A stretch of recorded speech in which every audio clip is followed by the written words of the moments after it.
Welcome to the Mayo Clinic Ophthalmology Podcast, brought to you by Mayo Clinic. I'm your host, Dr. Andrea Tooley. And I'm Dr. Eric Bothan. We're here to bring you the latest and greatest in ophthalmology, medicine, and more. Dr. Michael Chiang, director of the National Eye Institute, pediatric ophthalmologist, and clinical informatician, joins us today to discuss his career path, his dedication to ROP, passion for research. Don't miss an inside look at NEI today. Dr. Michael Chiang is the director of the National Eye Institute at the National Institute of Health in Bethesda, Maryland. He is a friend as a pediatric ophthalmologist of mine and is a board certified in ophthalmology and in clinical informatics. His research focuses on the interface of biomedical informatics and clinical ophthalmology in the areas of retinopathy of prematurity, telehealth, artificial intelligence, electronic health records, data science, and genotype-phenotype correlation. He is an adjunct investigator at the National Library of Medicine, and his group has published over 250 peer-reviewed papers and developed an assistive artificial intelligence system for ROP that received breakthrough status from the U.S. Food and Drug Administration. Welcome, Dr. Chiang. Eric, Andrea, thank you. It's great to be here. We're so excited to have you. Welcome. It's great. Love being here. I know. I just appreciate always being your colleague, and it's just a phenomenal opportunity as a co-pediatric ophthalmologist, understanding how our career paths are similar and yet so different. And I think for all of our listeners, understanding your role as director of the NEI, appreciate that your shoes are very different than the rest of ours. Our passions may be similar, but your career path has taken you to heights that a lot of us don't understand. So I'm excited to have you share with all of us and as listeners your career path and leadership path and what brings you to your role you have now. Eric, really happy to talk about that. I mean, maybe I can just say that I started out my life as an engineer. That was my college major. And the reason that I went into medicine is that I thought that I wanted to basically use technology and apply it to how to take better care of patients. Mm-hmm. And at the time, I didn't really know how. I actually thought I was going to build devices, early on. But then, as a medical student, actually at first, I thought I wanted to be a neurosurgeon. Computational neuroscience, artificial neural networks were a really, really hot topic in the early to mid 1990s when I was in medical school. And I thought, well, what I can do, they became very unhot, and now they're hot again. So what I thought I would really do is I could operate on the brain and then build computer systems to simulate, how the brain processes information. And actually ended up working in a lab, for several years in medical school that was in the Division of Neurosurgery Research at one of the teaching hospitals, Massachusetts General Hospital. And they did computational neuroscience, neurophysiology, neuroanatomy, and they used the rabbit retina as their model system. And that's how I learned about visual information processing. And that's what made me become an ophthalmologist. And so then what happened is that the reason, and so when I was an ophthalmologist, this was in the era of paper charts.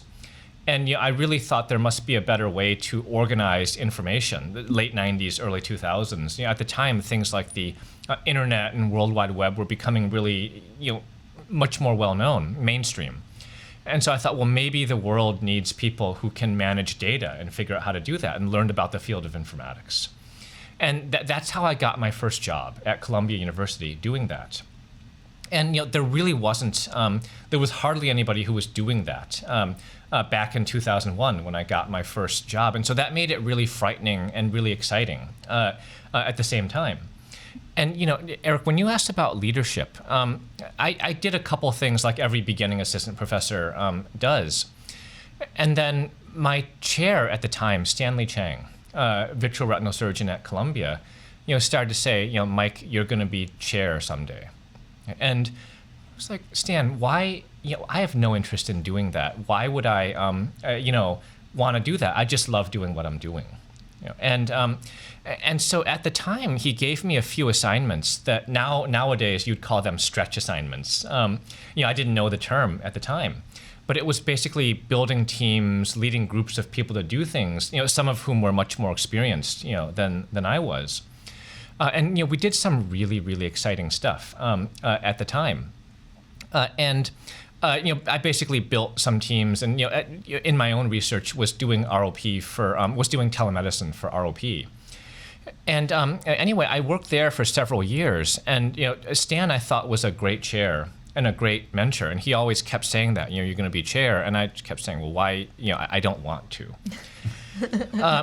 And then when I moved to Oregon, so in 2010 I moved there, and one of my mandates, well, the exciting thing about that, I love the job at Columbia, but the thing about there was that the person who hired me at Oregon, Dave Wilson, was another amazing chair.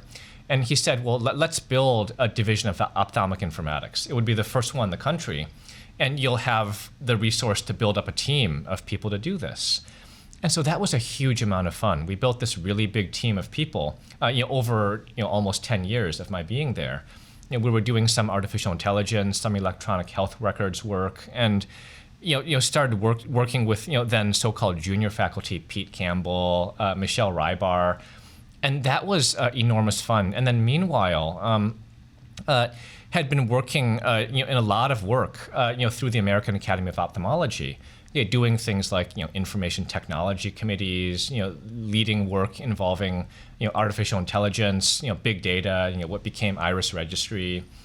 And in my last couple years at Oregon, we were going through a leadership transition where we were helping to run a department with several people there, Dave Wilson, Andy Lauer, and I really out of that learned a lot about the power of building teams and getting people to work together toward a common goal.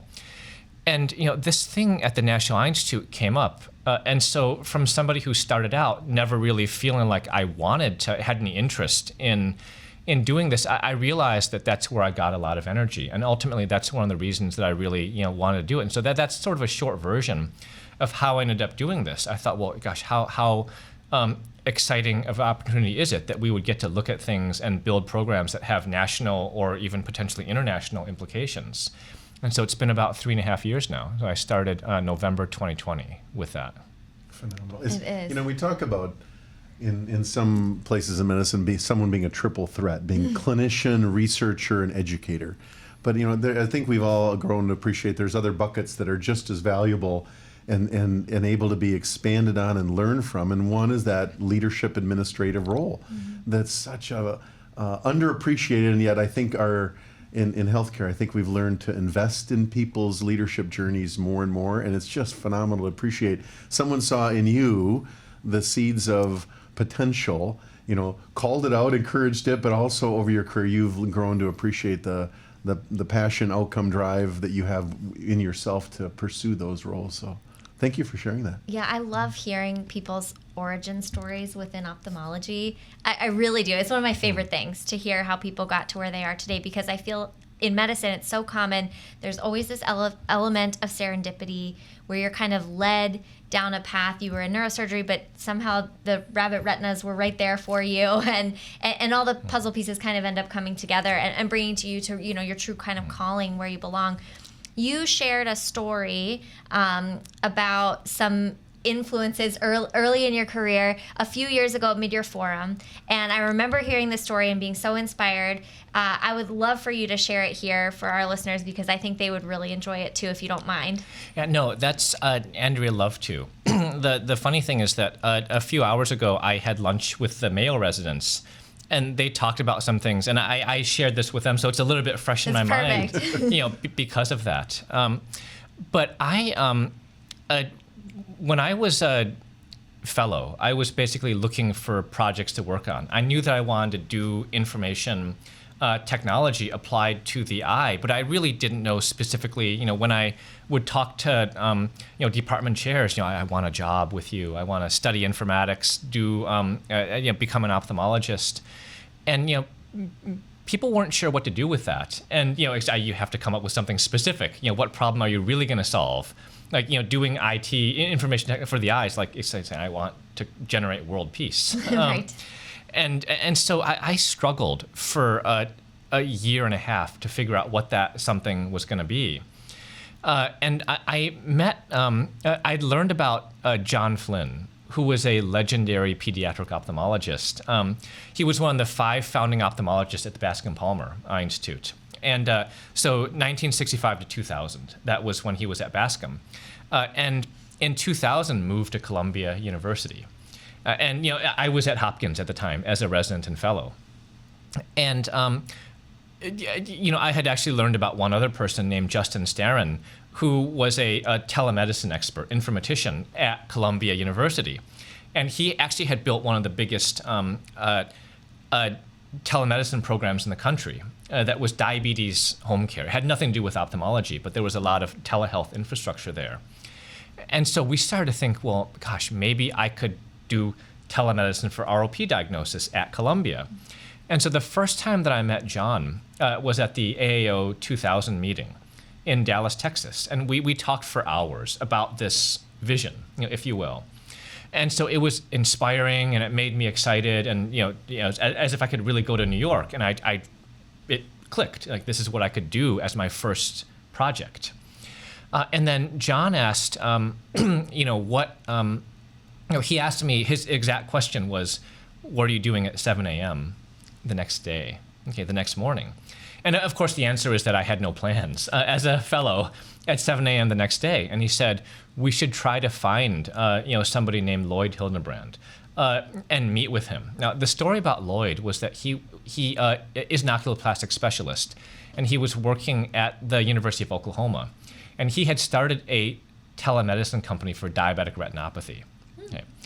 And they were basically screening people in, largely in rural Oklahoma. Again, Oklahoma City is where he was based. And so he said, let's try to convince Lloyd to use their platform for ROP. And that way we don't have to build our own. Sure. And so that night, and this information was just, filling up my head. And so that night, when all the AAO activities ended, I drove in a rental car to the local Kinko's in Dallas to use their internet. Okay, this was before 2000. It was before the era of wireless internet and laptop. The laptops were this thick back then. Yeah. And I felt like I should really learn something about it if I'm going to have breakfast with the group the next morning. And I'm the least experienced person at the table. And so I learned everything that I could about it that night, went to breakfast, and it was a great breakfast, but we didn't convince him to do, they were worried about diabetic screening, and they couldn't handle inpatient NICU workflows. And so, but I felt like I really got to know him. So anyway, fast forward 5 years, I'm working at Columbia doing informatics and ophthalmology, and we had written a paper that dealt with electronic representation of ophthalmic concepts. Okay. And then I got a call, I got a phone message back then from a number with an Oklahoma City area code. And so I called it, and it was Lloyd Hildenbrand.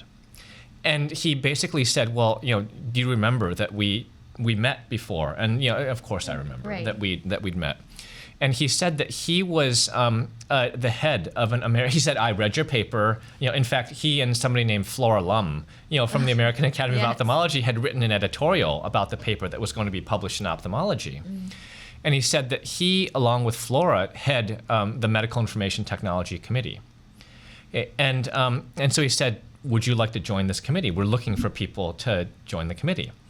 And so, I said, of course I want to join. They were doing exactly what I wanted to join. I had no idea about it. And so joined. It was enormous fun. We did work involving technology, policy making, economics, implementation of electronic systems and real world practices. And then a few years later, Lloyd couldn't wait to get off the committee because he had violated every term limit, because there was nobody else that was, interested in enough to do that. And so he said, do you want to become chair? And I said, well, of course I would. I felt very young to do it at the time, but that was enormous fun. And that was when we were going through meaningful use. and converting everybody from paper to EHR. And I learned a ton about change management and, listening to people complain about, well, it's going to, every complaint, I've heard. And then what happened is that the American Academy of Ophthalmology was interested in big data and registries. And because I was one of the IT guys, I became very involved in the early days of what became Iris Registry. And from that involvement, I got to know the organization a lot better, and then ended up on the board of trustees of the AAO. And from that, learned a lot about how a very well-run organization runs, and the way that you schedule an efficient meeting, and the way that you plan events, and a lot of those skills I use now in my day-to-day life. And so, but one of the things I often went back and thought about is, what if I had never gone to Kinko's?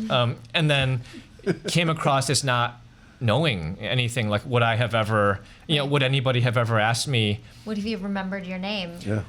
Yeah, and so it really has, made me think about that saying from Louis Pasteur, chance favors the prepared mind. Because I think that's, so I've thought a lot about that over the years. And it's really the way that, we phrased it with the, residents a couple hours ago, is that I learned from that how important it is to do your homework. Yeah. And to say yes, to be available, to be open to things that you don't know what will eventually be in store for you. Especially when you're junior and you're young, you don't know where your career is going to take you. You had no idea you were going to end up here.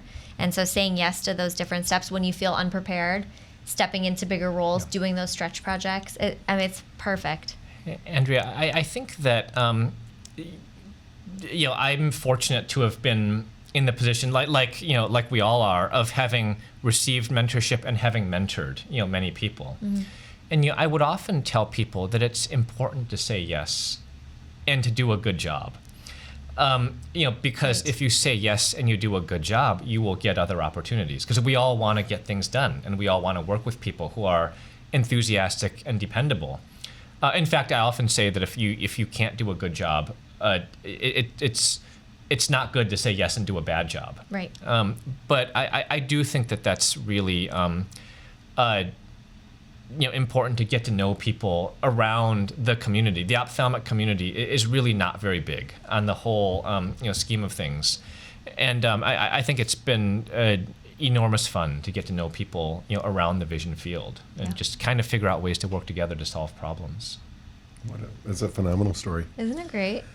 I know you as a pediatric ophthalmologist before I learned about your informatics role, but your clinical skills, your teaching. Brittany Scruggs yesterday shared with me how valuable it was, how it was such a treat for her to learn ROP from you when she was a fellow Peds with has you. the best people. Can I just say, you guys are taking over.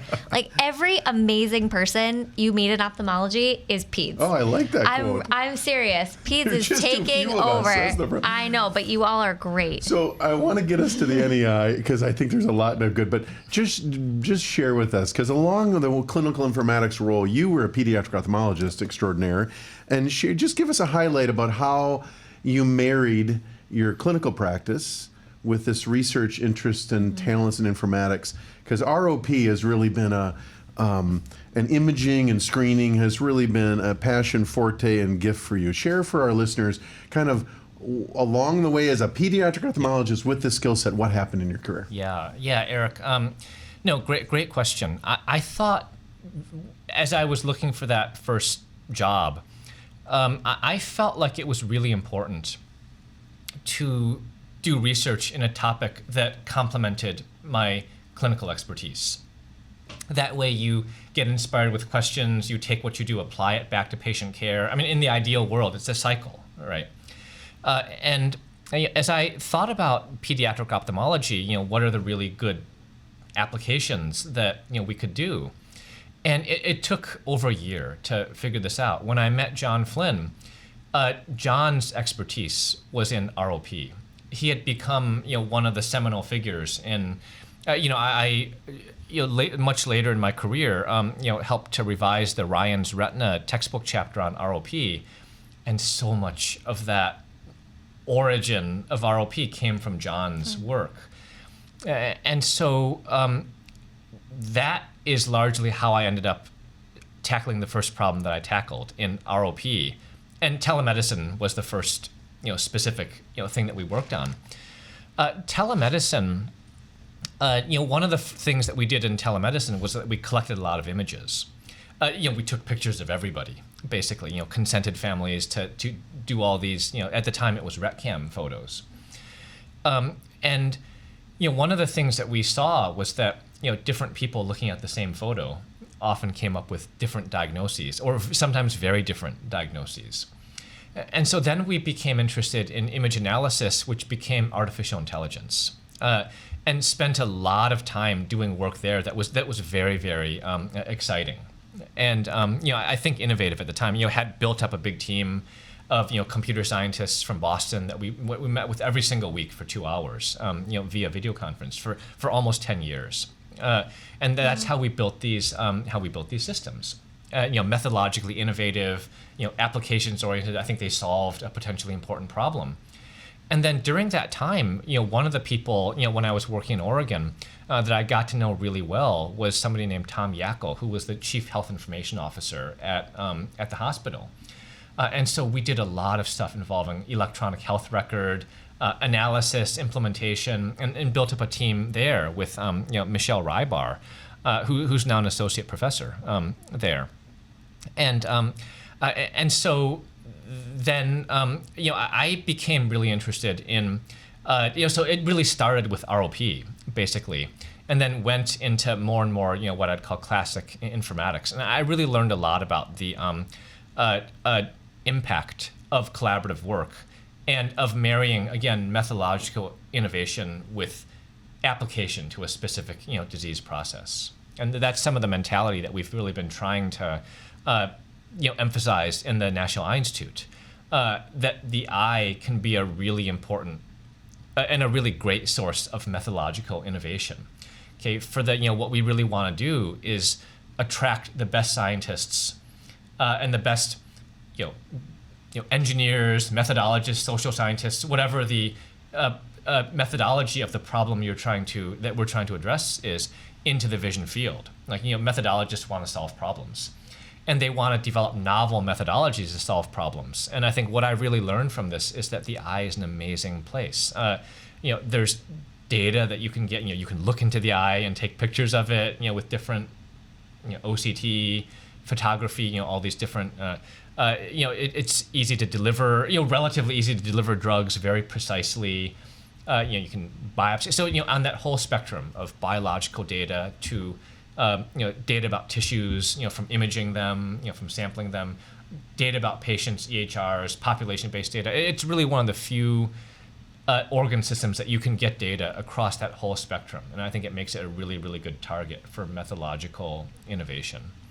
One thing I found fascinating and really enjoyed what you were speaking about this morning with some of the initial ROP work that you were doing, it was what you alluded to, the difference in opinions between quote-unquote experts seeing photos and some grading them as plus, some grading them as pre-plus, some grading as normal, and the differentiation you saw between experts and how it really goes into social psychology. You brought in clinical psychologists to help you with the different aspects of the human diagnostician. And it's something I think we overlook. We're physicians, we're surgeons, but we're human. And we all have different ways that we lean and different ways that we view medicine.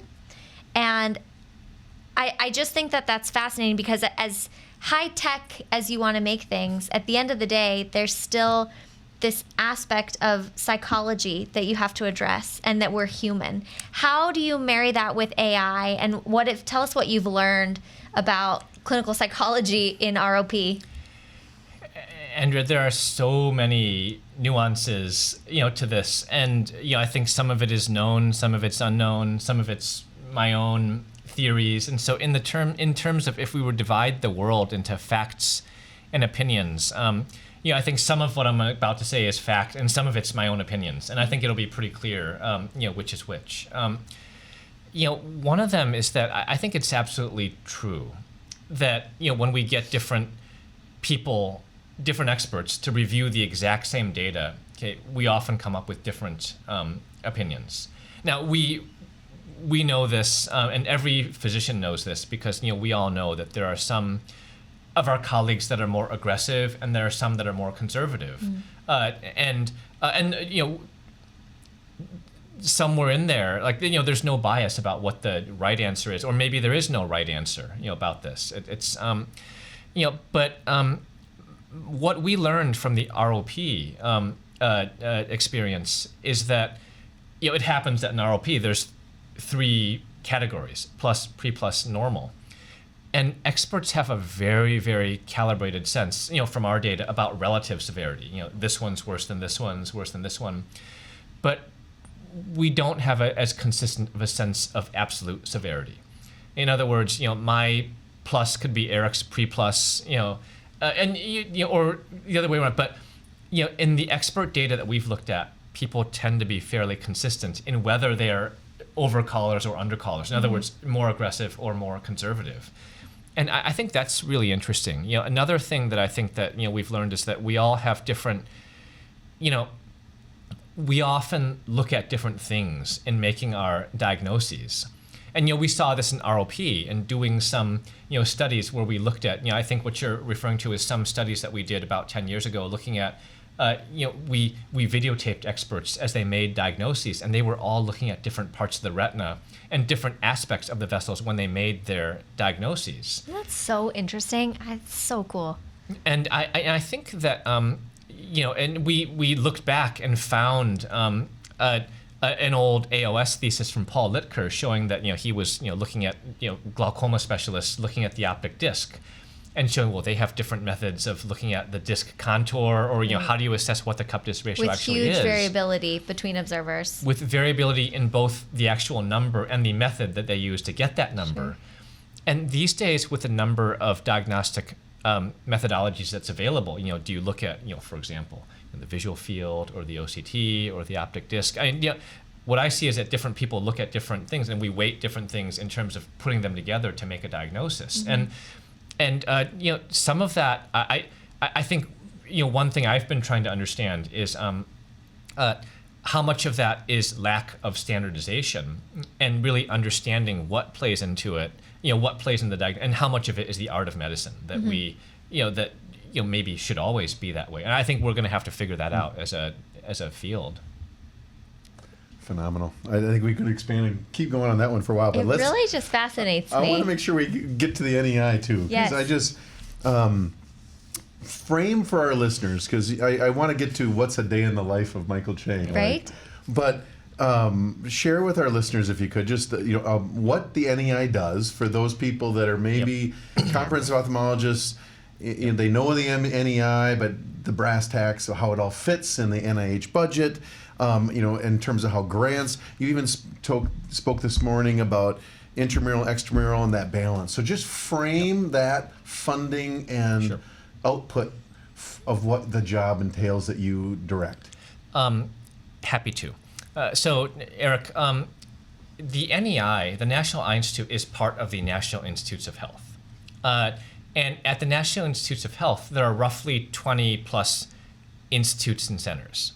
Okay, now, some of the ones that people will have automatic name recognition with, if they're not ophthalmologists, the National Cancer Institute, the National Institute of Mental Health, NIMH, or NIAID, Dr. Fauci's institute, where he used to direct for many years, and the National Eye Institute is the one that's most related to vision, eye care. And so NEI was founded in 1968. And it was founded by Congress and the president, who was then Lyndon Johnson, as the branch of the NIH that manages national efforts in vision science. Okay, so the single biggest thing that we do is we direct vision research and we fund vision research in the U.S. And we have we fund international programs and international people as well. But so when Eric, when you mentioned extramural and intramural, our budget this year is $896 million. It varies a little bit every year depending on what happens in Congress. But and the biggest part of that budget, okay, so what do we do with $896 million? The biggest part of it, about 84%, is for extramural research support. It's basically somebody around the country or potentially around the world has an idea, they want to do a research study, or sometimes we write up requests where we think there needs to be more research in an area, and we write up a notice of funding opportunity to try to stimulate research in the area. But anyway, somebody writes up a grant, and we decide whether or not to fund that. That's the biggest part of that, 84%. 11% of the budget is for what we call intramural research. It's for people who work in Bethesda doing research, and they have name tags that say National Eye Institute. So we have 20 plus basically labs, and we have a fair number of clinicians who work at the NEI. And in terms of the clinicians who work there or have been there before, some of them have really been, I think, legendary in the field. Like one who's there now is Emily Chu, who's done groundbreaking work involving AMD and many other things.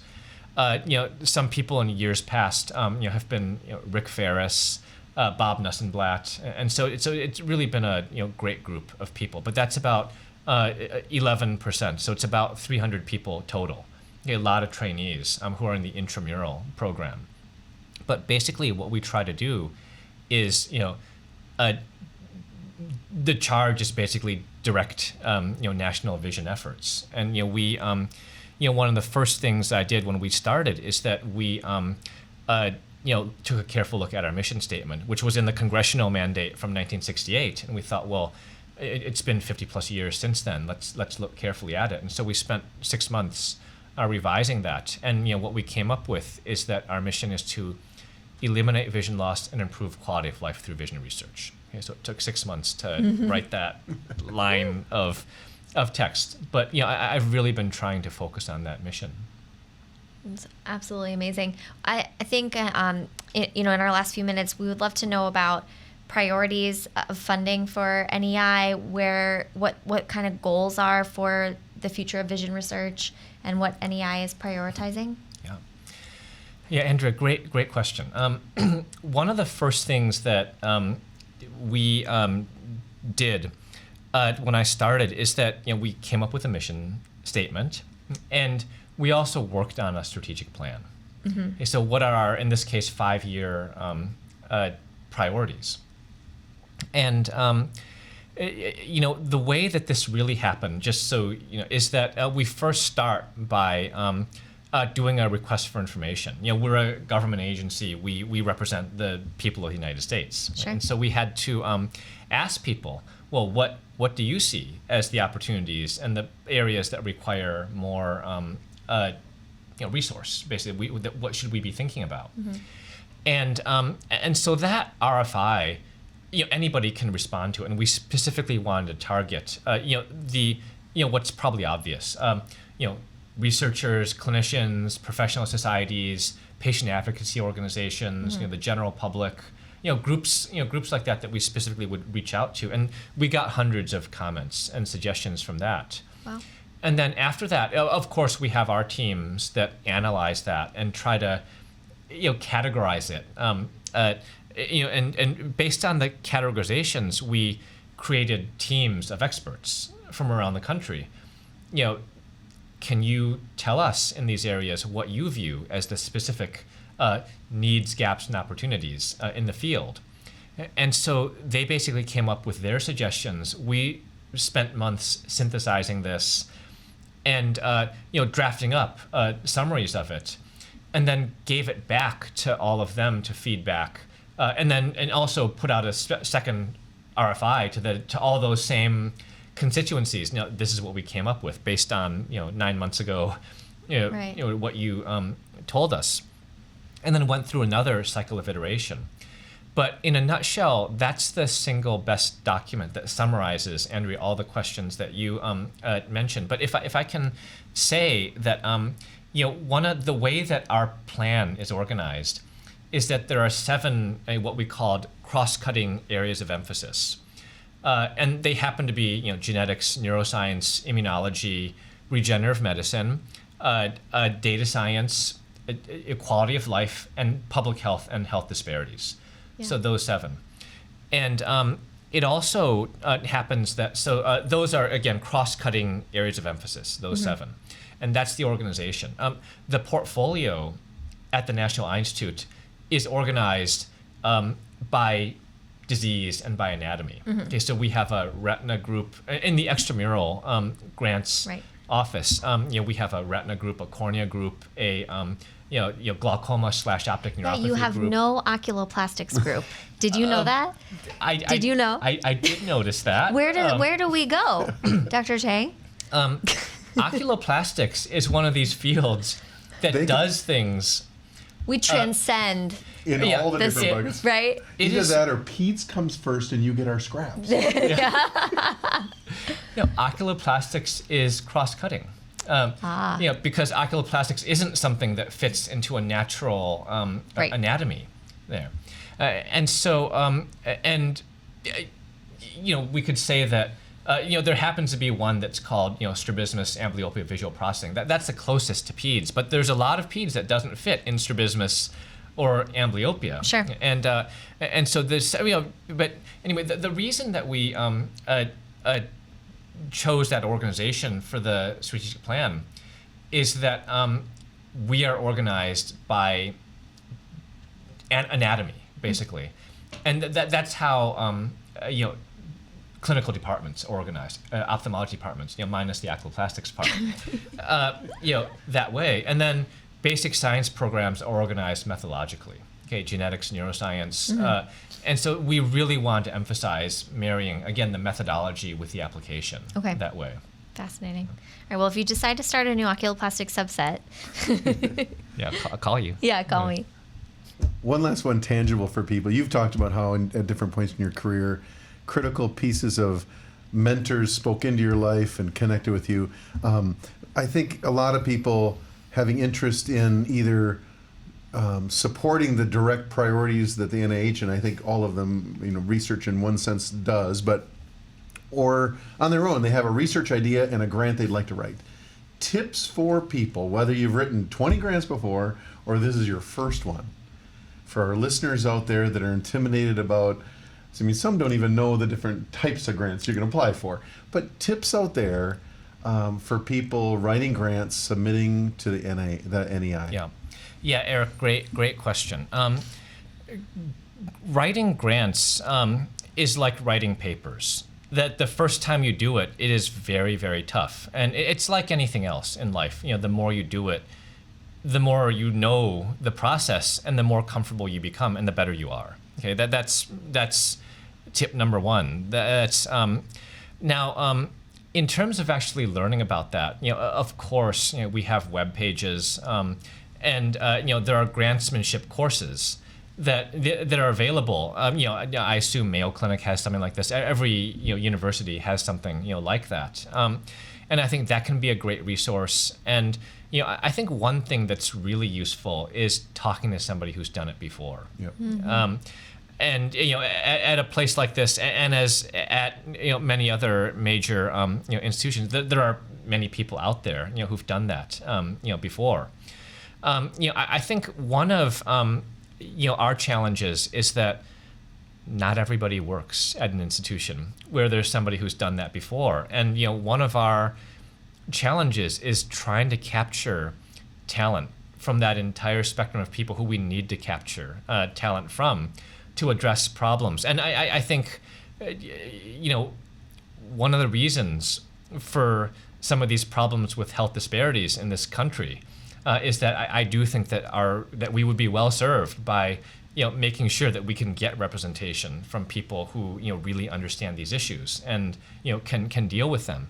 So I think that's it. But the last thing I would say is that that our portfolio, our grants portfolios, are managed by program officers. Okay, they're the people who oversee grants and manage the scientific aspect of them, and they are really good people. They, of course, they have scientific backgrounds themselves. They understand the grants process very well. And, for people who have ideas, they're meant to be a resource. And so just, learn about the programs and talk to the program officers. There are web pages that we have at the NEI that summarize grant opportunities and ways to learn more about it.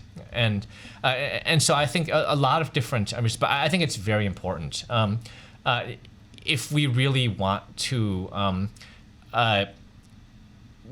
Get people to know what we do. I do think that we have to make it easy for them to make it accessible to them. And so I'm glad you asked about that. It's terrific advice, really is. Because it's very intimidating, the prospect of writing grants. Well, I get to just start out by saying thank you. I know you're going to say, this is just phenomenal to have the opportunity to sit down with you as friend and colleague, but just in the leader you are, contributing in the ways you do to our field, and in the areas you were talking about, directly influencing how we care for the patient in front of us, from whether big data or the eye exam itself. I just celebrate this day with you and the podcast opportunity. Yeah, thank you so much. It was great. Love doing this. Thank you to both of you for the chance to do it. You can find all episodes of the Mayo Clinic Ophthalmology Podcast on our website. Thank you for listening, and we definitely look forward to sharing more